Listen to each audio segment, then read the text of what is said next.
New information, it's a mental health condition that many suffer with in silence. October is OCD, also known as Obsessive Compulsive Disorder Awareness Month. Because of the disorder often getting misconstrued in the media, many live undiagnosed for years. News Channel 20's Carolina Hassett has more on how to identify if you have OCD and ways to get help.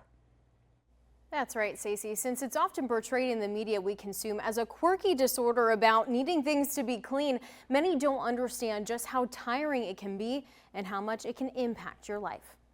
There's so many wonderful people that suffer with it, and can be very quiet. October is Obsessive Compulsive Disorder Awareness Month, and it is something that is often overlooked. It starts with unwanted thoughts or obsessions. Obsessions are intrusive thoughts, images, urges that enter a person's mind against their will. The obsessions can then be met with compulsions. Compulsion is meant to neutralize the intrusive thought and the fear that you have around it. This can look like excessive hand washing, confessing, and trying to figure out your thoughts. Nobody really knows what's going on because they're so in their head about it that they don't share it often. Dr. Neil Hedman specializes in OCD and says these thoughts can impact basic human functions. Dr. Hedman refers to OCD as a bully inside your head, and it tends to attack the things we care the most about, like our health, our relationships, and our personal values. Now, this often leads to the OCD cycle. It starts with a trigger or a disturbing intrusive thought, which then causes anxiety about why we have those intrusive thoughts.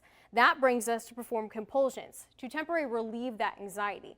We then have temporary relief until it's triggered all over again by something else.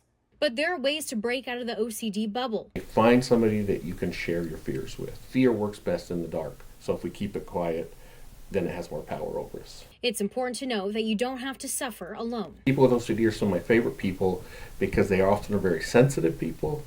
They have very vivid imaginations, and they have a very well-reactive survival system. Now, both doctors warn that sometimes giving extra reassurance to someone who has OCD can make it worse. And while it helps with anxiety in the moment, it's important for them to get help without relying on that reassurance. I'm Carolina Hassett. Back to you, Stacey. Thanks, Carolina. Experts say it's important to look out for signs in children, which include asking for a lot of reassurance daily and repeating patterns they feel they have to do. Thanks for watching. Stick around by subscribing today and don't miss a single video.